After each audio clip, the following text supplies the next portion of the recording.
much indeed, and welcome to the show. And what a show it's going to be, isn't it, Norman? I wish you wouldn't do that, Gareth. In what? An irritating habit you've got of rubbing your hands together on the show, you know. It really drives me crazy. Do I do that? Yes.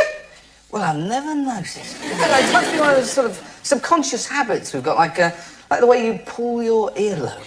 I don't pull my earlobe. Yes, you do. You're doing it right now. Am I? Huh?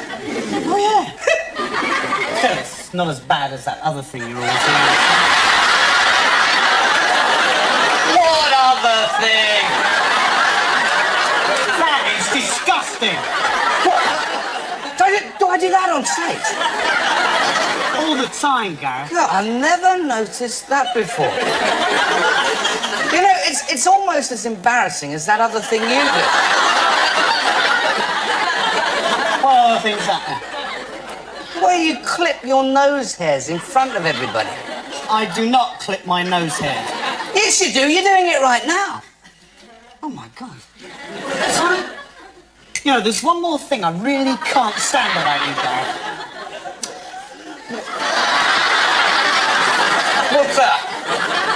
It's the way you take a banana out and eat it like a pig.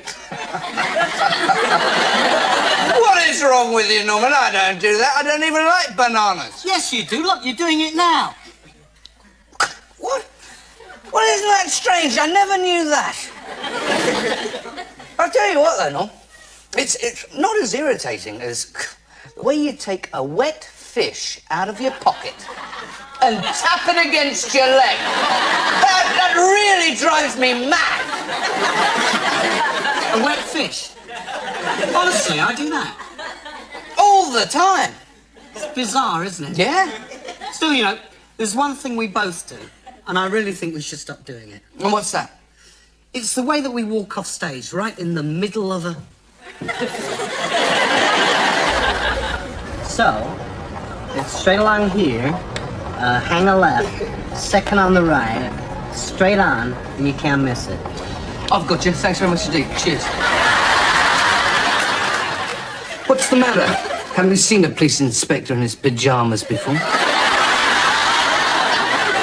You what? Eh? What did you say? I said, what's the difference between food in this place and Pigswill? That's what I always say. What's the difference? Oh, you've heard it. Tell you, my Edna, she was good in the kitchen. Aye, she weren't a bad cook neither. The things she could do with the length of black pudding were noble. Things like that are best kept secret. 40 years we were married. And all that I've got left to remember her by is an antique pendant. Mine's like that as well. That's what old age does for you. You know, me and Phyllis used to make love every day for 35 years. Shame you were married to Agnes, then, wasn't it? You know, Agnes were a good wife, but she were too frigid. I didn't think she was that frigid. Eh? You what? I said Agnes were a good wife, but she were too frigid, you deaf bugger. We were married 5 years before I could persuade her to do it the proper way. Doggy fashion. What, you mean having it in the middle of the road? No! Having it in park with her wearing nothing but a leather-studded collar. Oh, I tell you, in them days you had to be careful. Never had none of them fancy contraceptives like young folk today. In our day we had to use willpower. That's what I keep telling my 15 kids anyway. In them days, one wrong move and that were it. One wrong move. That were it, wasn't it? That was wrong and all right. That were it. That one was quite safe, though, that one. Oh, that one was safe, but That one we had to watch out for. That was dangerous, wasn't it? That was Saturday night special, that was, wasn't it? Fancy a game of dominoes? No, I'm shagged out after all that. One aspect of Russia's move towards westernization is shown in their typical enthusiasm for competition. As an example, this is next year's entry for the Formula One Grand Prix circuit. George Armitage has been running the agricultural auction here in Little Melbury for over 10 years. He's ordinary, hard-working and dedicated. But the problem is, nobody has a clue what he's talking about.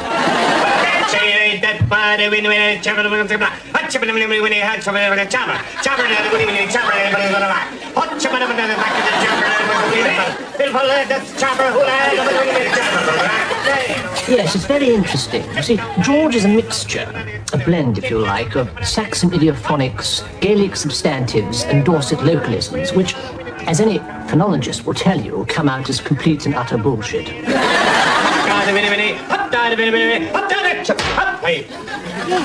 I record all the sales and purchases, which is quite difficult, but I do manage to get down every word that George says. I haven't a clue what it means. Indomitable chopper in the bakey berry. Indomitable chopper in the bakey berry. Indomitable chopper in the bakey berry. Indomitable chopper in the bakey berry. The auction is over, and George relaxes with a pint and a chin wag. Hey, there was some pump bar, chitty bitty winny winny. Ocho foto liras, Jelly. I suppose if the locals were to take a vote on it, George Armitage would be their representative for the gibberish, drivel, and bullshit party. The trouble is they did, and he is.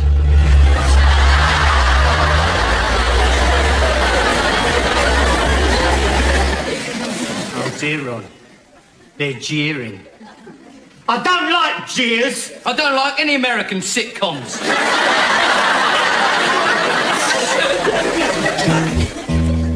Take a cool bass line at the rhythm of the skins. Some moody piano, that's how it begins. The horns are kind of nice. Now we're cooking with gas. Stick your nuts in a vice, and now you're singing jams.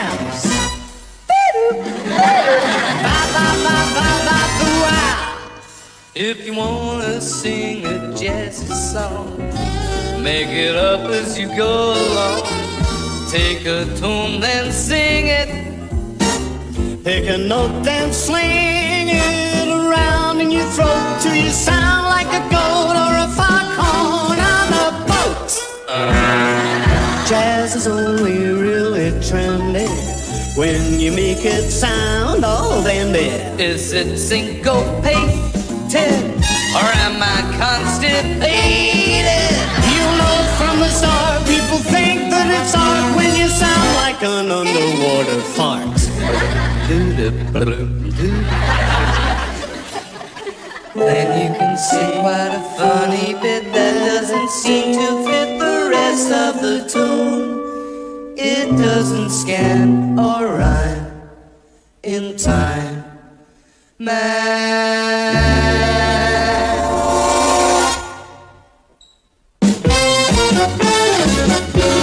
If you sound like a scalded cat, then you know that you're singing scat.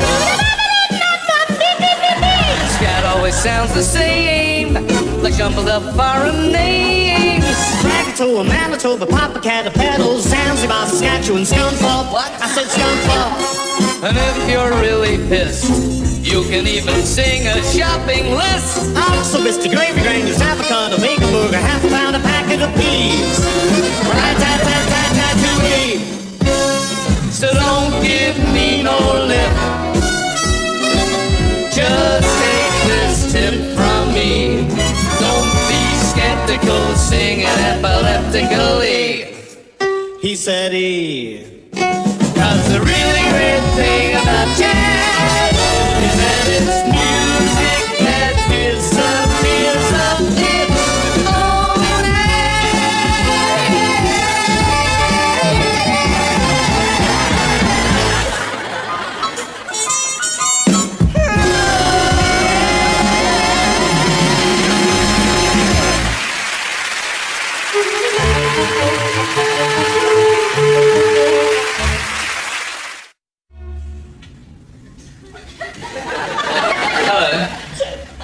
and welcome.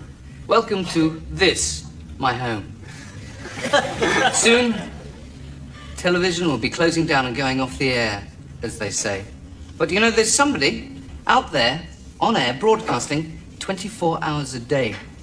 No, it's not Rupert Murdoch. No, it's someone who's broadcasting a message of love, understanding, and fellowship.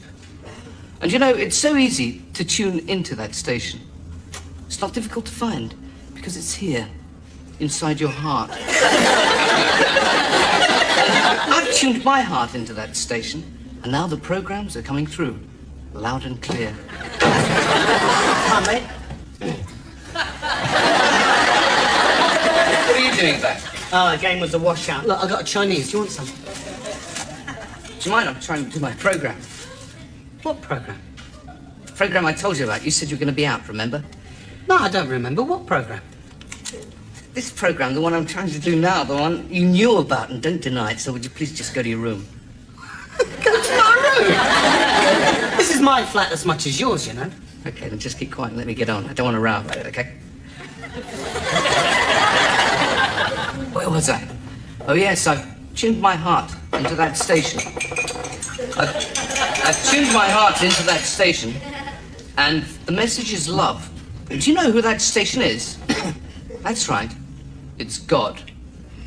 And you know, God is always on air, just waiting for us to tune in. Yes? I've welcomed God into my flat. Our flat. Yes, into our flat. And now, he shares our home. Oh, does he? He owes me 16 quid for the gas then. He better get his name down if he wants a bath. Very funny. Yes, once God has come into your life, then I'm sure you'll feel as I do. Feet. What? Feet off the table, please. Thank you. I'm sure you'll feel your whole life has become filled with the milk of... Whose milk did you use? No, you didn't. Did? You haven't got any milk left. You must have used mine. Now there won't be enough for cereal tomorrow. Yes, there will. Look, if you've used it for coffee, there won't be enough for cereal. I'll go and get someone to get up. Well, maybe I don't want my breakfast at 2 o'clock in the afternoon. I do not get up at 2 o'clock in the afternoon. I don't get up that late, honestly. Yes, you do, you liar. You don't. Liar? Ha! That's rich coming from you. Listen, if you knew the filthy, disgusting habits he's got, yeah, I'd nick his milk, but I wouldn't touch his butter. Don't you dare say a word. And another thing as well, look. All this love for your fellow man, it's a load of nonsense, really. He doesn't believe any of this religion thing. He's tried them all. They don't last 2 minutes, you know. I mean, he joined the Salvation Army once, but he packed it in because he said the tambourine made his knee sore. That's rubbish. That's rubbish. No, then he tried faith healing and practiced the laying on of hands till he got arrested in Marks and Spencer's. Right, that's it. That's enough. This is his temper now. He goes crazy here. Okay, then, Mr. Goody-Goody, let's have a look at your photos from your happy holiday in house. Right, then, you're giving that to me. Then, get down. Ruin my program. Yeah, well, you're only making it because you fancy the Salvation Army girl. That's not true. That isn't true. It is true. Everybody knows it's true. That isn't true, and just because she fancies me more than you. Oh, come off it, Gareth. Nobody fancies you more than me. I mean, nobody What are fancies you you. talking about? Nobody fancies Lunatic. you. The man's a complete lunatic. Listen, if you're going to argue with me, have the courtesy to look me in the eye and knock down the camera light. Look at me when I'm talking to you, then. Oh, look, I've had enough. I'm leaving the flat. Don't leave. At least, not until you get some more milk.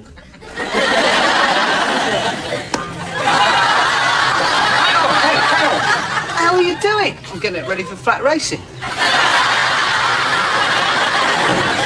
Look, I ain't never said this to nobody before, but, I think my husband's a lesbian.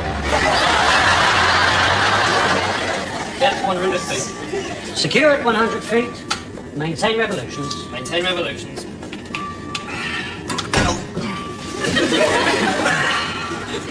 Warrior number one, how's everything going? All shape and Bristol fashion?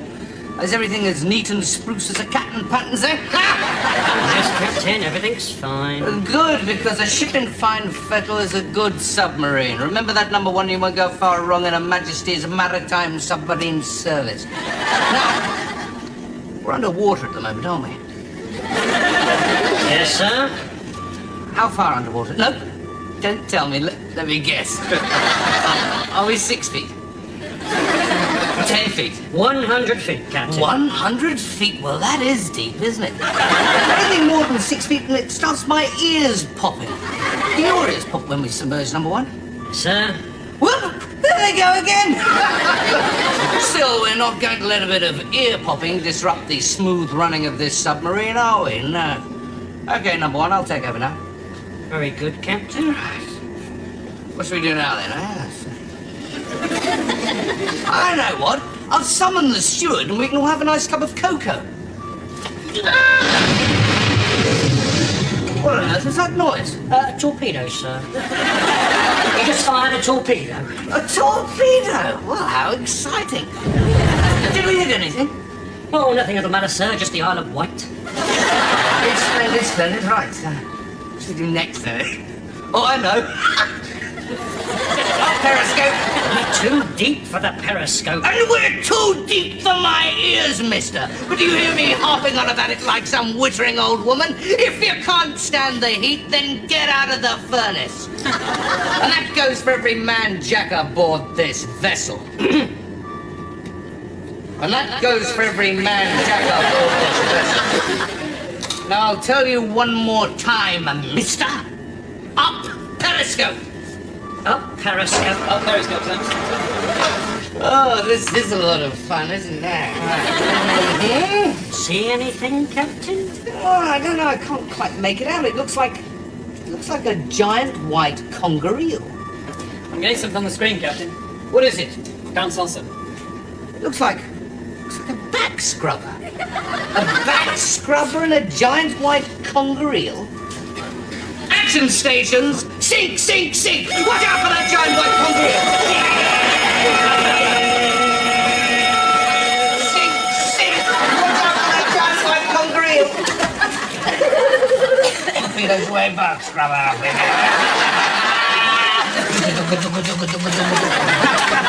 He once commanded a submarine, you know.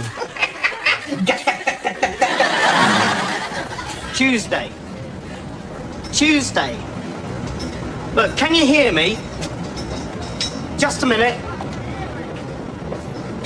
Yeah, that's much better. For those of you who don't know, I'm Dave. And I'm not. And he's not. Dave, what? Me and Dick go back a long way. Yeah, from right over there.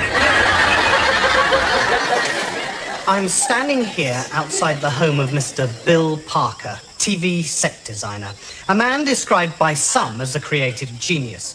But I'd like to describe Bill Parker simply as the man who designs the sets for Prisoner Cell Block H. Hang on a minute.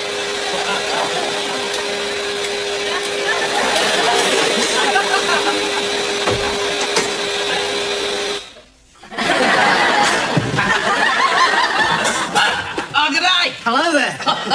Been expecting you. Come in. Thank you. Well, can I take your coat? It's might hot in here. Yes, sir. I'm one of these guys who likes to see a real fire in the grate, you know? I'll just hang this up in the old closet. I'll tell you what I'll do. I'll put it on the bed upstairs. Fine.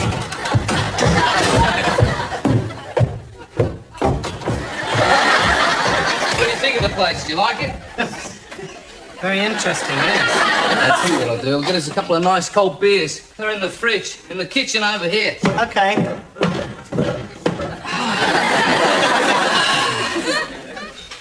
Thank you. It's a lovely view. Oh, thank you.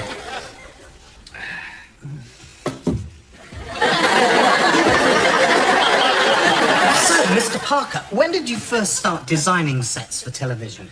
Well, back in Britain, I started working on a show called Crossroads.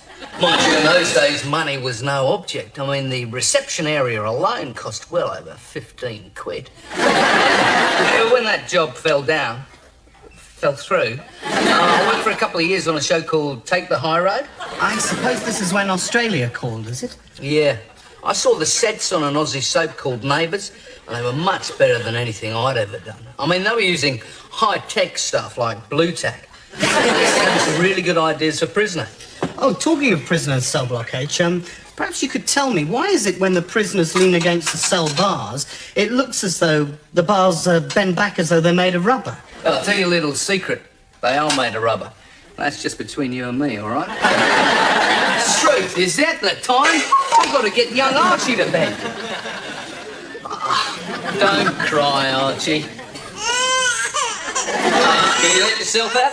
Oh, yes, certainly. And, Mr. Parker, thanks very much for the interview. You're welcome. Well, the one thing that this government has done is to bring prices down. Last year, I paid £100,000 for my house, and now it's worth 75. This is a daffodil. And this is a daffodildo.